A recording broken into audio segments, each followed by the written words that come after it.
Season 12, Episode 3, and the shenanigans continue. So let's not waste any more time and let's begin with Debby and Mido. I looked into changing Mido's flight because of the situation with his father, and it came out to be about $3,800 took because it's not doable at the moment.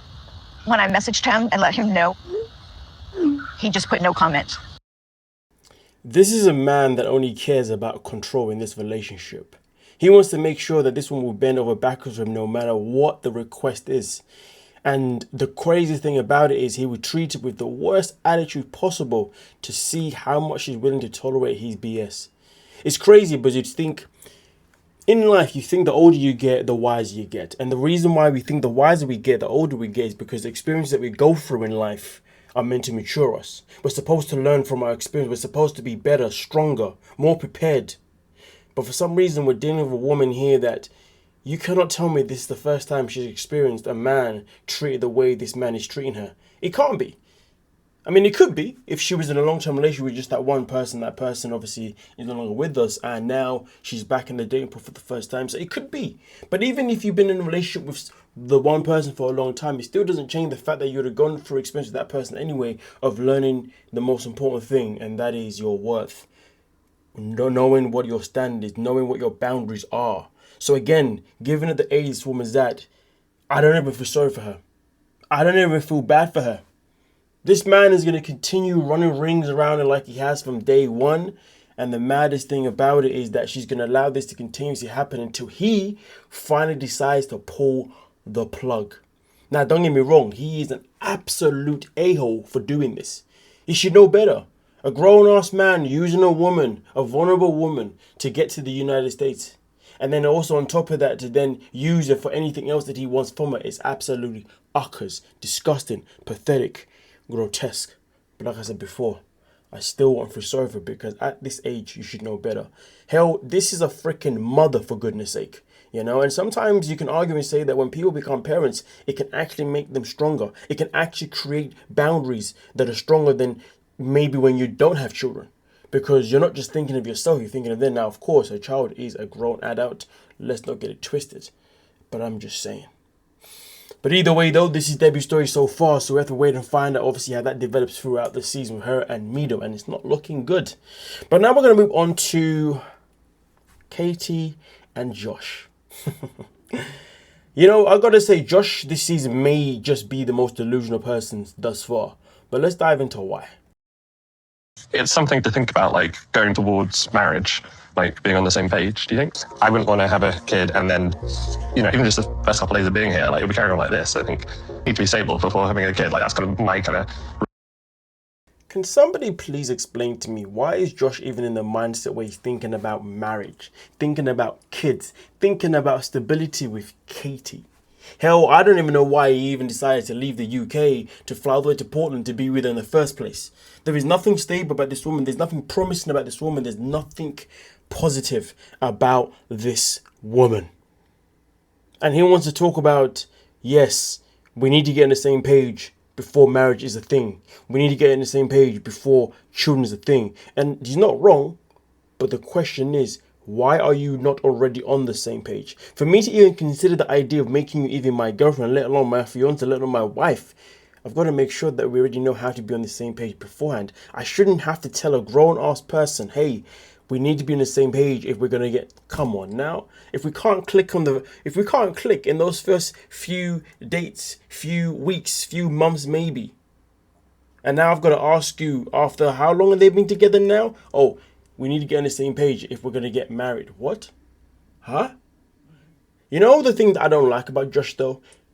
When he talks, because he has that posh British accent, he sounds as if he's intelligent. He sounds as if he's somebody that has brain cells. But he's not. Don't let the accent fool you.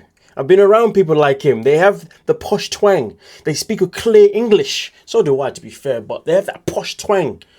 And you think to yourself, oh, this person must be sophisticated, must be intelligent. And don't get me wrong, they may be book smart, but when it comes to common sense and life smart, you're witnessing it right here, ladies and gentlemen, with Josh, because, yeah, make it make sense. But let's continue. real. I should stay on it right now because it feels like it's in the future. I think that as I'm starting to think about getting married, that I'm starting to think, actually, this does need to change. You're now thinking that it needs to change, but the thing that I don't understand is, why would you think about marriage without thinking about things that need to change before that? But let's just go back to what Catie just said real quick.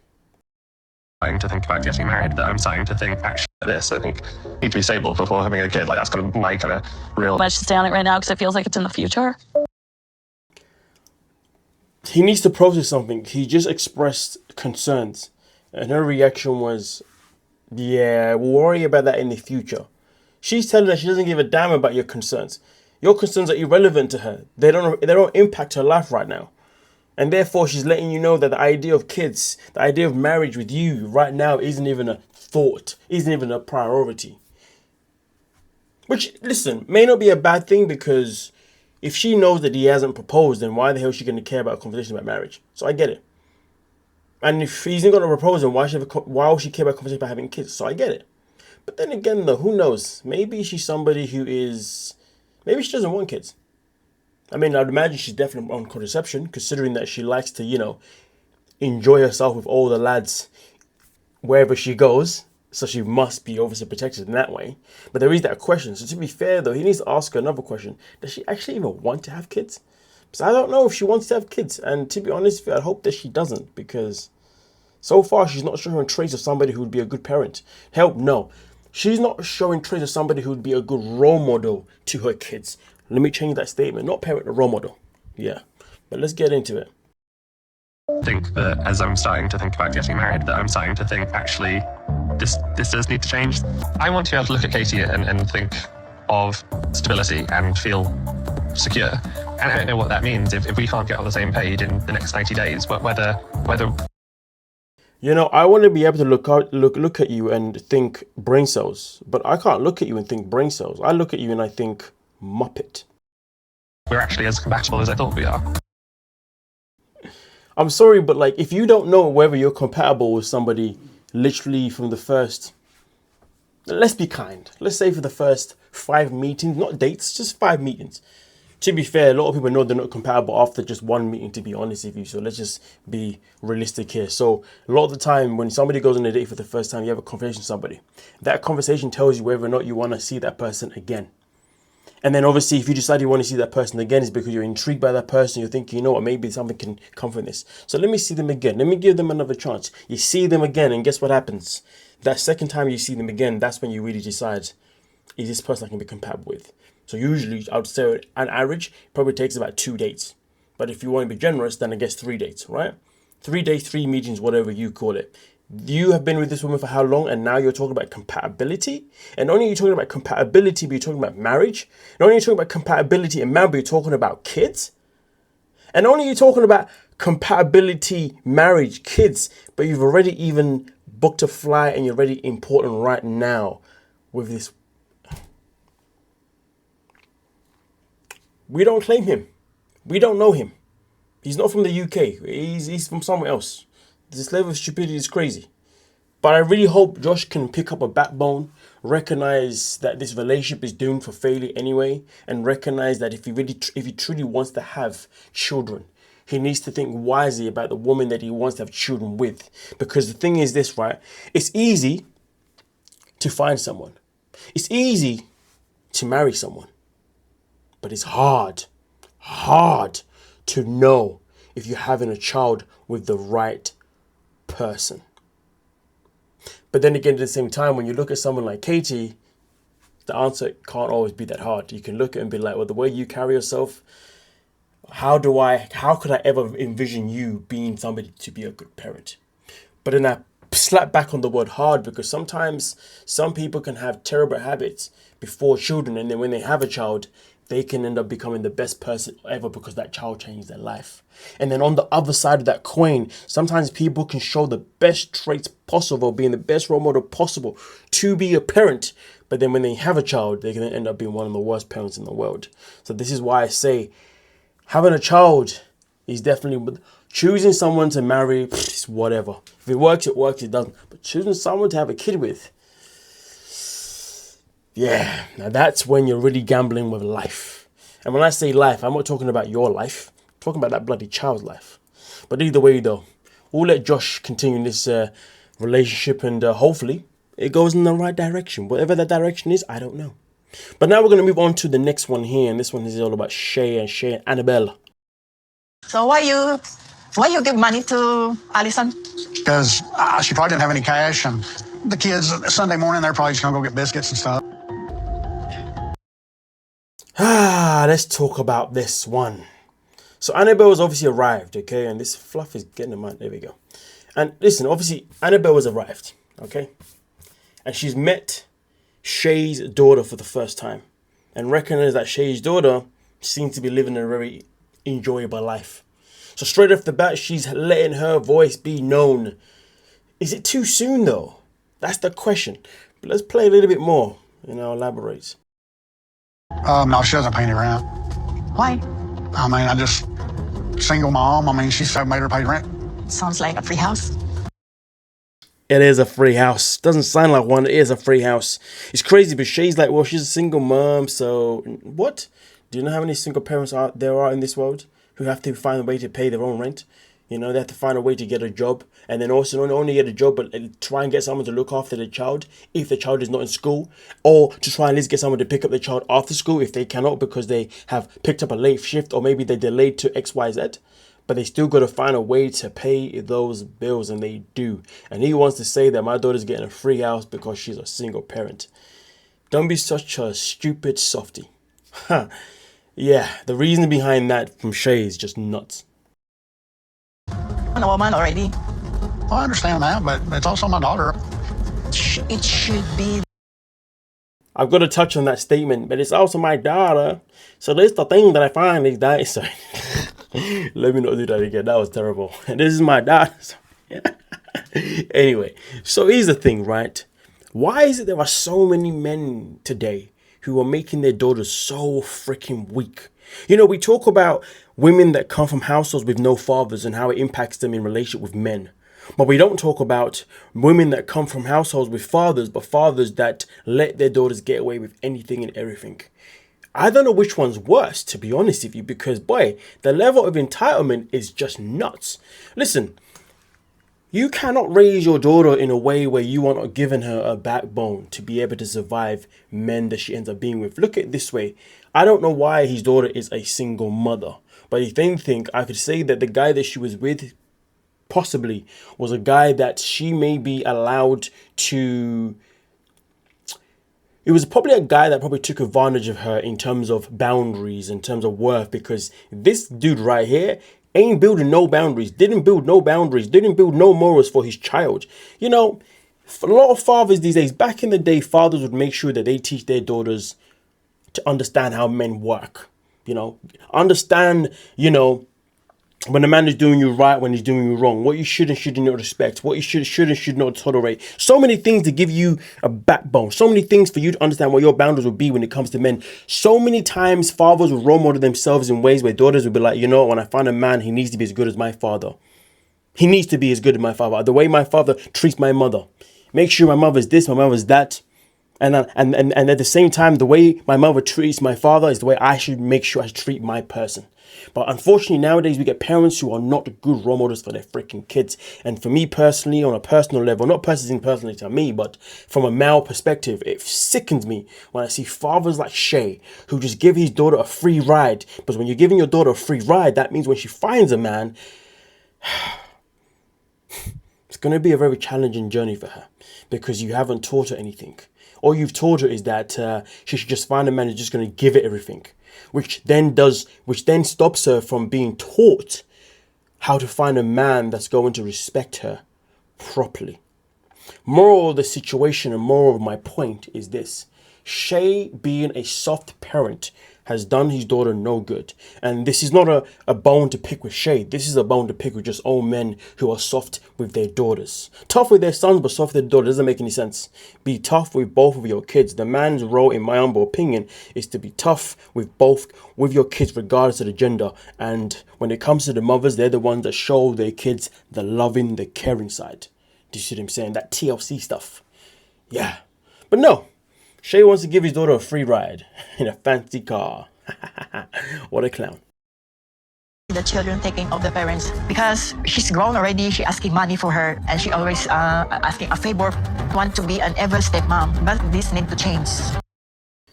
You know, it's crazy though, because obviously, generally speaking, as we get older, we do transform into becoming the ones that look after our parents rather than the other way around. But unfortunately, in today's world, there are so many people who still ask their parents to give them money. Like, I find it wild, absolutely wild. There's some people, like, they've been in their 30s, 40s, and still asking their mum and dad for like a couple of grand for this and that.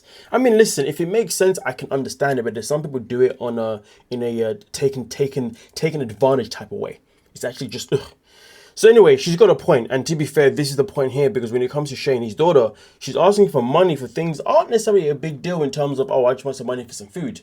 But at the same time, though, go and get a job and pay for your own food. You see what I'm saying? And then also on top of it, he's paying for her rent, which is absolutely ridiculous. Okay?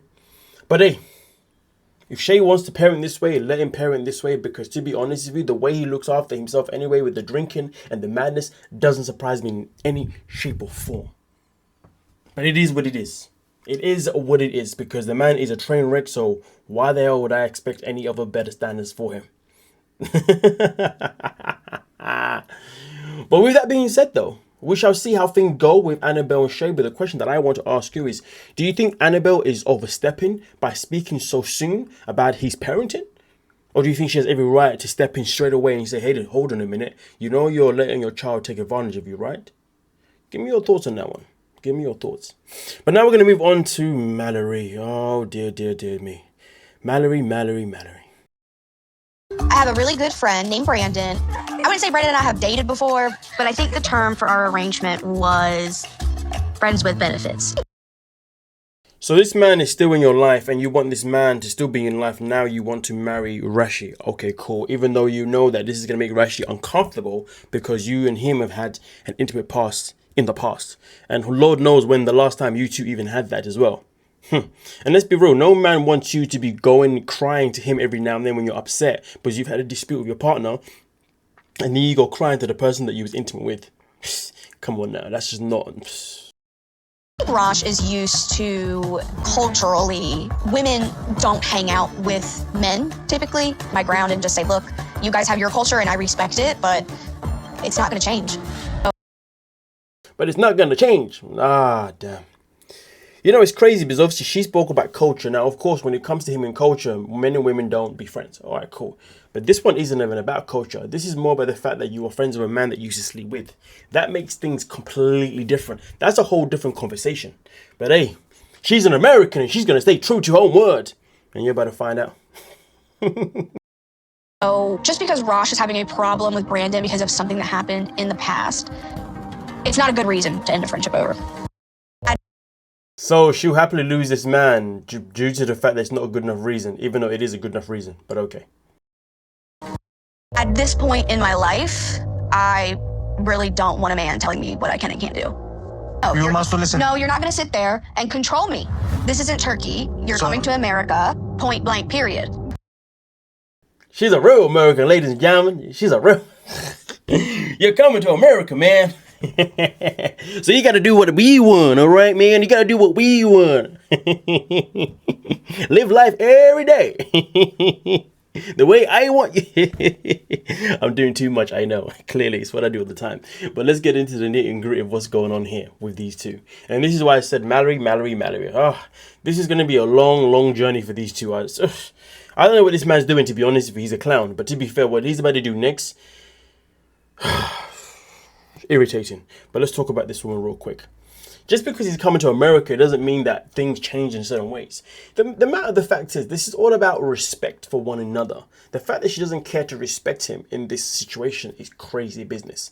But here's the thing though, she is now responding based on trauma. She doesn't want a man to come in her life and dictate this, that, and the other. Not because a man shouldn't, because of her experience. She does want to relive something that she's lived before, but this is the problem though. You cannot go into another relationship carrying baggage from the past. You're not supposed to do that. And that's the problem. She's carrying baggage. Don't carry baggage. It's pathetic. And now you're going to self-sabotage a relationship due to baggage. I won't let go of this male friend because he's been there for me. I won't let this man tell me what I can and cannot do, because that means he's going to control me like the person in the past did, which when the context could be completely different. He may just be a leader. A man who leads is obviously going to tell you what you can and cannot do respectfully, and of course in that conversation you can decide whether or not you agree or disagree. But in this situation, this isn't even about that. It's not about him being a leader. It's just the fact that she's stuck in her own ways. But here's the thing though, if she doesn't want a man to control them, why would you go and find a man from a country where men are raised to lead? They are raised to be the breadwinner. They're raised to make sure that the wife is pretty much submissive for the most part. I ain't saying that it's right the way he's raised per se, because it could be subjective how he goes about it. But either way though, why would you go for a man that comes from a culture like that if you don't want that? You're not going to find a man in Turkey that's not going to treat you the way he's treating you. Oh, Mallorie, the typical person that has that never researches where she's going and doesn't research the person that she's about to be with. And I'm not going to say she's a typical American, because there's many people that do the exact same thing in different parts of the world. So yeah, let me not stereotype like that. Why are you just now telling me that I have to send money back? We talk with brothers about. Exactly. Sometimes people think like, oh, Americans are so rich. You can work one day just for my parents, like. That's not how that works. I don't make that much money. Honestly, the fact that he's told her he's now arrived in America that they need to send money back home to his family is crazy business. Yes, your family live in tents, he says, or whatnot. But listen, you cannot expect someone to just work to give money to your parents. It's funny because he speaks about, oh, you know, I'm going to be the man of the house. Now, of course, we know he can't work right now due to obviously the visa and the work permit, blah, blah, blah, blah. But at the same time, though, he surely should have told her this before the trip even happened. It's actually quite savage and quite sad. And to be fair, the thing that really made it worse was the comment that he makes. You know, he goes, so you're telling me you can't work one day for my family? Like, what? Has he not ever had a job before? That's not how jobs work. But like she said before, and she's not wrong in any shape or form. Unfortunately, when you live in the States or you live in the UK or you live in certain countries in the world, people automatically assume that you've got enough money to send back home to their peoples. You know, you learn the hardest way, because obviously, especially if you're somebody, he's going to learn the hard way, because he's going to recognize that once he starts earning in America, that sending back home money back home won't be as simple as 1 to 3. But he's going to start recognizing how expensive the food is, how expensive living is, the cost of house, electricity, gas, you name it, the whole shebang. He's going to recognize. But to be fair, I am sick and tired of cultures that expect people to send things home. And I say that from a personal standpoint, to be honest with you. But nonetheless, though, their relationship right now is not starting at a very good stage, is it now? Because she's on one, she's going for the motions in one way, and then he's going for the motions in another way. There is no middle line. Right now, she wants to be friends with a guy that she sleep with. He doesn't want that. He wants her to send money back. She can't do that. Oh yeah, the whole thing is a calamity. But now we're gonna move on to the last one here, and this one is all about Marissa. Marissa. I know it'll be intimidating for Edward to meet and spend time with my family, because they're probably going to judge him and wonder what his intentions are, just like they did with Michael. It makes me wonder then, is she always around men that can be judged so easily? Like, I'm a bit confused by that, because isn't Michael, this is Michael, I'm pretty sure he is, and he's the baby dad. I don't know. Maybe she's somebody who, because I know she earns a lot of money, and you know, she's on like a TV show, blah, blah, blah, blah, not this one, something else, blah, blah, blah. I don't know, but let's just continue. I have my life with my kids. I have my life with you. You're bringing somebody else in. I might have a little bit of an attitude. He's going to be spending time with my children. If it's going to add stress to my boys, it's going to be both of your guys' problems. You see, I find this very concerning in terms of how she set up this whole thing regarding herself and the kids, yes, and Edward. Because last week we experienced her boys questioning Edward, asking about him coming and living with them, right? As if these kids have only just found out about this guy like today. Which is wild. Now you got the baby daddy come in with the same energy as the kids, saying things as if these guys just come in just today. Like, did she not prep anybody this whole time? Was she never ever like talking about him, warming it up that this is the guy who's gonna be coming and living with us and da da da da da? Everything just feels as if like it just went straight cold turkey or something like that. I don't know, but there's something off key about this whole Marissa storyline. Things aren't making sense in terms of how people are reacting. We're absolutely having an intimate conversation. There's not a, do we need to or should we? It's absolutely happening. And this is the thing, you see, the fact that he's saying this absolutely happened, that I'm going to have a conversation with Edward, tells me even more. Like, so clearly, he hasn't been given enough time to get to know who Edward is. Again, there's something off-key about this storyline. To not come in hot and heavy and come at me a certain way, because especially when it comes to my kids, I'll bite someone's face off of my kids. Ultimately, the thing that we need to concentrate on is the well-being of the kids. And by having their father and their soon-to-be stepfather at odds is meant to be... Out of my line, out. See, this is the thing that's annoying about this Marissa woman so far. Like, she keeps talking about the kids, but it feels like you haven't made any choices based around your kids in any shape or form. Everybody just feels so blindsided by your actions. She's one of these people that she's one of those people, she knows how to say certain things, but anything she comes out of her mouth is just BS. She just knows how to make it sound like she's saying things that are like sensible, if that makes sense. I mean, I don't know. I know what I'm saying. Be stepfather at odds is never going to work for us. We always had this like dream of like living together and having this beautiful future together. I don't know if I want to give this, single independent woman part of me up and go back. Somebody let me know. So how do you go from, I'm going to bring this whole man from another country to the USA, live with me and my kids, daddy, stepdad, well, ex-husband, whatever, he has to get along with him, to now saying, but I don't know if I want to give up my single life though, I like this lifestyle. Like I said, there's a lot of things that are making sense to this Marissa woman. Back and forth with my feelings, but I love Edward so much that I want to take this leap of faith for us. But I love him so much, I want to take that.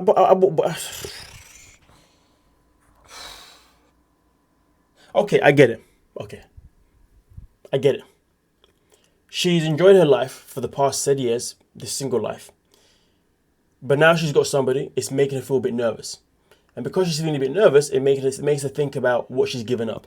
But of course, because she loves him, she obviously wants to try and make things work. I get it. I respect him.